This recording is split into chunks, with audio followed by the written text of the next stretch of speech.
Est-ce une bonne idée de rester salarié en restauration? C'est une des questions à laquelle j'ai répondu durant le podcast de M la Sommellerie. Je vous rappelle, M la Sommellerie, c'est mon gars sûr. Mais c'est aussi un sommelier qui fait un podcast sur Spotify sur le monde du vin. Et il m'a gentiment invité. L'épisode dure 1h50. Et durant cette longue interview, je reviens sur des trucs que je parle pas forcément sur cette chaîne. Je parle en fait de ma reconversion, de mon travail en cuisine, puisque je suis cuisinier dans un restaurant. Et ça me donne l'occasion voilà, de traiter de nouveaux sujets avec vous, que j'aborde pas forcément, puisque on est sur une chaîne où on parle beaucoup d'actualités liées à la restauration. Et j'aimerais que cette chaîne prenne une dimension aussi développement personnel. Et on va écouter un passage justement où on parle du salarié en restauration. Est-ce que c'est une bonne idée d'être salarié? Et je réponds à la question suivante. Si un jeune voulait devenir chef aujourd'hui, tu lui dirais quoi honnêtement? Je lui dirais le plus vite possible de construire un business à côté. Même une chaîne YouTube, pas forcément un truc qui te rapporte de l'argent, mais fais en sorte, parce qu'en fait, tous les gens en cuisine, enfin, personne n'est fait pour rester 30-40 ans dans une cuisine, parce que t'es un esclave. Personne n'est fait, à 60 ans, personne n'a envie d'être esclave. Donc oui, voilà, vous vous rendez compte que l'exercice que je vais mener, c'est de réagir à mes propres propos. Et je fais cet exercice parce que, voilà, quand on est en interview, on dit des choses et on a le temps d'approfondir, mais après, en réécoutant, en fait, je me rends compte qu'il y a des choses sur lesquelles je veux approfondir. Et justement, je voudrais revenir sur ce mot esclave, le mot esclave que j'utilise là. Clairement, je sais que des personnes vont entendre ce mot et dire le gars exagère quand il parle d'esclave. Et oui, c'est un mot très connoté et qui clairement est exagéré par rapport à la situation d'un salarié en restauration. Mais j'utilise vraiment ce mot parce que moi, quand je l'ai entendu dans la bouche de certains, et ben moi, en effet, ça m'a choqué, mais ça m'a aussi, ça a déclenché quelque chose en moi. Ça m'a fait prendre conscience que, en effet, euh, tu ne peux pas accepter de renier certaines choses pour un travail. Et le salariat, c'est ça. Le salariat, ce n'est que ça. C'est renier des espaces de liberté pour un patron, pour gagner ta vie. Ce terme esclave, en fait, il est à mettre en comparaison avec des gens qui sont entrepreneurs, n'ont pas de patron au-dessus d'eux, prennent les décisions professionnelles qui leur conviennent et ne sont pas obligés de faire des choses qu'ils n'ont pas envie de faire. Et c'est là, voilà, c'est là où ce mot esclave prend tout son sens. C'est que quand vous êtes salarié, vous vous rabaissez à faire des choses que vous refuseriez en temps normal. Et je trouve que la restauration, c'est vraiment l'archétype de ça, puisque, a priori, personne n'accepterait de travailler dans certaines conditions, comme travailler voilà, dans des cuisines où il fait plus de 30 degrés, dans des cuisines où vous avez des cafards et des rats qui fourmillent à vos pattes ou sur votre poste de travail. Personne n'accepterait ça. Pourtant, ça existe parce que on vous a demandé de le faire et que vous êtes salarié et que si vous refusez de le faire, vous dites adieu à votre source de revenus. Et évidemment, ce que je dis est à mettre en perspective avec la situation dans le monde entier. Évidemment qu'il y a des gens qui travaillent dans des conditions bien plus horribles que la restauration en France. Je suis d'accord. Mais moi, je préfère mettre en perspective que quand vous acceptez de travailler dans une cuisine avec des rats et des cafards, il y a des personnes qui vivent de la cuisine qui, eux, ne sont pas obligés de vivre dans ces conditions-là et ne sont pas salariés. Ces personnes ont décidé de se libérer de leur chaîne en devenant entrepreneurs et en faisant les choix qui leur conviennent.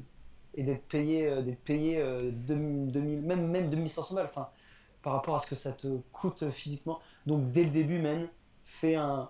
Tu kiffes la cuisine, va en restauration, c'est là où tu vas apprendre le plus, c'est là où tu vas progresser le plus vite. Mais dès le début, très vite, fais en sorte de construire un truc qui va te libérer de tes chaînes de la restauration. Parce que moi j'ai travaillé avec des gars qui avaient 50 ans en cuisine. Les mecs, ils sont insupportables parce qu'ils en peuvent plus d'être payés 2000 balles pour vivre dans des conditions Oui, dégueulasses. puis Ils ont flingué leur santé. Donc, la restauration, c'est magnifique, mais c'est magnifique 5-10 ans. À bout d'un moment, tu as envie d'avoir une vie sociale, tu as envie d'avoir une vie privée. Euh, dès le début, construis un truc qui va te libérer, qui va briser tes chaînes de la restauration. Mm. Parce que Ce que je dis là, c'est en fait ça vaut pour tous les métiers en fait, hein. Alors oui, la restauration, en effet, vous avez le prisme. Moi je pense qu'en effet, travailler dans une cuisine, ça va si t'as pas de vie sociale, si t'as pas de vie de famille, et si t'es jeune. Mais voilà, on est tous humains. Au bout d'un moment, t'as envie d'avoir des enfants, t'as envie d'avoir une vie avec ta femme, avec ta conjointe, t'as envie de voir tes potes, euh, et tout ça, ça te rattrape. Parce qu'au début, voilà, au début t'es jeune, t'as envie de te défoncer pour ce métier, t'as envie, et puis après, d'autres réalités te rattrapent. Et je le constate pas que dans la cuisine. Il y a plein de gens qui arrivent à 45 ans, qui se rendent compte qu'ils ont pas vu leurs enfants grandir, et qui disent, ok, je vais me consacrer professionnellement autrement pour voir ma famille grandir. Et si vous n'avez pas de porte de sortie, si vous êtes bloqué dans votre métier, bah c'est là où vous devenez aigri, c'est là où vous devenez... où vous commencez à rater votre vie, quoi. Parce que la vie que vous vivez actuellement ne correspond absolument pas à ce que vous souhaitez. Et qu'on se comprenne bien, je suis pas du tout en train de remettre en question la valeur travail, je suis pas en train de dire, je suis pas en train de vous dire de devenir de gros chômeurs et de rien foutre. Mais ce que je dis, c'est que dès le départ, vous devez programmer une porte de sortie. Vous devez absolument programmer une porte de sortie, que vous soyez cuisinier, que vous soyez cadre, que vous soyez dans l'administration. À un moment, ça va vous saouler. À un moment, ça va vous saouler. Et il y a des gens, ça ne les saoulera pas. Il n'y a pas de problème. Il y a des gens qui feront le même métier toute leur vie. Moi, je pensais être ce genre de personne, et en fait, non. Je pense que tous les 7-8 ans, tous les 10 ans, il va falloir que je renouvelle ma vie professionnelle, parce que sinon, je vais entrer dans une phase où ça va me gaver, quoi. En tout cas, je n'ai pas rencontré l'amour professionnellement, si on veut faire un parallèle. Et si aujourd'hui notre génération se pose beaucoup plus de questions, en fait, c'est parce qu'en fait, par rapport à nos parents, on a beaucoup plus de portes de sortie. Pour moi, la porte de sortie, c'est YouTube, justement. YouTube, aujourd'hui, ça me rapporte pas d'argent, mais voilà, mon but, c'est de gagner de l'argent, et ça, c'est un truc qui m'anime, c'est un truc, je me dis, c'est un goal à atteindre. Je dois gagner de l'argent avec YouTube. Et même si c'est 90 balles, même si c'est 10 balles, ça sera, même si c'est jamais un truc qui pourra me permettre de vivre, au moins je serai beaucoup plus libre qu'une personne qui est dépendante totalement de son salaire. Si tu gagnes 500 balles par mois grâce à YouTube ou grâce à autre chose, tu es beaucoup plus libre que quelqu'un qui gagne 3000 balles uniquement grâce à son salaire. Parce que quand tu commences à gagner de l'argent en dehors de ton salaire, tu peux commencer à refuser des choses. Tu peux commencer à refuser certains trucs d'esclaves que tu aurais été obligé d'accepter avant. Parce que à long terme, la restauration, c'est bien quand t'es jeune. C'est bien quand t'es jeune en fait, parce que ouais, bah, moi, j'aurais adoré faire ça en étant plus jeune. Tu vois, tu peux aller faire les saisons. Ça va être magnifique. Ça va être incroyable de faire des saisons au ski, de faire des saisons l'été. T'as pas de vie de famille, donc tu peux, voilà, tu, voilà, tu vis ta vie de jeune. Ça doit être magnifique. Donc fais-le. Mais en parallèle, construis-toi une discipline pour que justement le jour où tu es plus jeune, où tu seras plus jeune, où justement ça te cassera les couilles et tu deviendras un vieux con aigri, bah anticipe ça, fais-toi un truc, crée-toi une porte de sortie dès le début. Parce que, oui, ce piège-là, beaucoup de cuisiniers tombent dedans.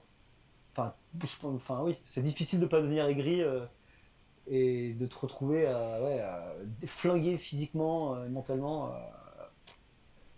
Faut vivre sa vie présente, mais en construisant son avenir. Penser à la suite.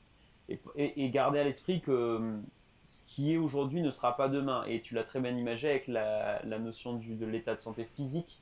Quand tu fais un métier usant, ton conseil, je pense qu'il vaut pour tous les gens qui ont des métiers physiques. Je pense que tu vois par exemple au BTP, il faut penser à demain. Parce que 10 ans, dans 10, 20, 30 ans, tu n'auras plus le même physique, plus la même capacité peut-être à supporter, endurer des choses, que tu vas évoluer, tu vas changer. Donc il faut penser à ça. Et au plus tôt tu y penses, au mieux c'est. Moi, ça me fait de suite penser, tu vois, à la notion d'investir, de coffrer de l'argent tu penses à demain. Tu payes le toit du futur, en fait, en faisant ça. Tu payes le toit du C'est futur. là. Et oui, très intéressant ce que vient de dire le M, hein. Mais vous ne pouvez... Enfin voilà, et je veux dire, des métiers physiques, on sait que ça te bute la santé. On peut pas, vous ne pouvez pas faire semblant de dire...